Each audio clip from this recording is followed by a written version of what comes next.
Finance Commission has clearly said no special status can be given, and that is the reason why there are other demands from many other states on special status, like for instance Andhra and Telangana, which during the bifurcation was the special status was considered, but the Finance Commission's clear opinion was no more special status category.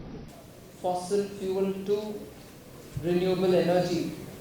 Many of the refineries that Government of India's public sector undertakings have will have to have change of plant and machinery so that they are able to update the machine capacity and be ready also for blending of fuel, because we are bringing in biofuels, we are also bringing in ethanol. So the refineries will have to be updated in their technologies. Second, we also want to make sure our strategic reserves are all filled up adequately.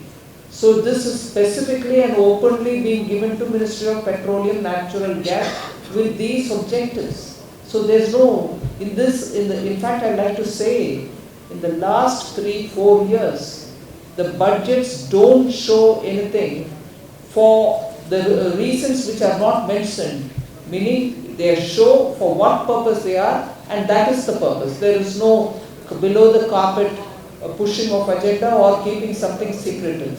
So the budget states it and spends it on those grounds. But I'll ask Somanathan to give us the further details. So just to elaborate, the 35,000 crores, as Madam has mentioned, has...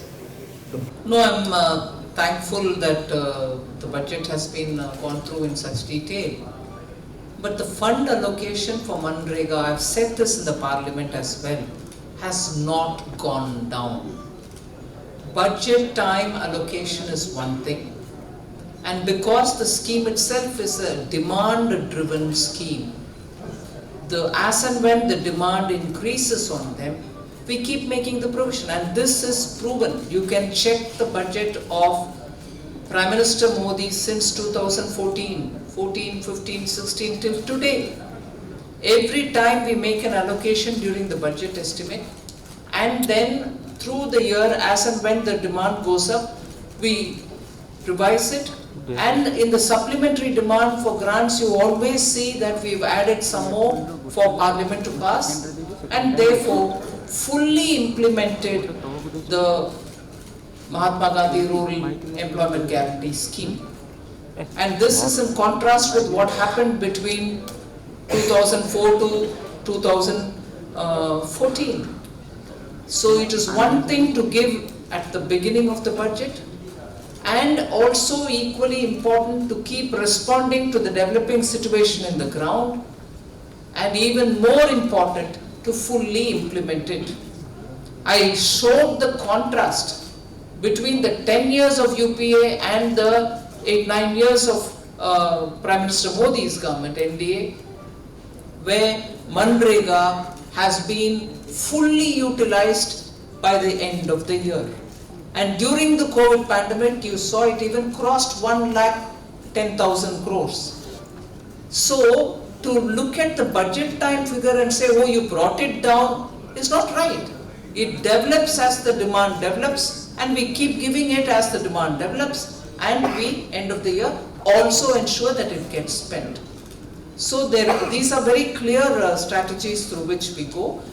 I'm sure there are instances from states where sometimes the amount given at the beginning is already seen through, and then there are pending bills coming from them. It doesn't work out clearly. So as and when the demand comes, we sort of give. And as regards rice procurement, I think there is, as regards procurement per se, wheat or rice, we have not at all brought down the procurement. If anything, the quantum of procurement, again, in these years, these 8 years, compared to the 8 years any time prior, the quantum has gone up, and because the MSP rate is high, even the total amount given to the farmer after procurement is also very high. And even better, the MSP nowadays is directly debited or put into the account of the farmer. So no middleman can take away any money which is being given to the farmer. So actual amount procured, the price at which it is procured, without pilferage, the price reaching the farmer, total amount spent on procurement are all high now. So you can be sure that there is no coming down.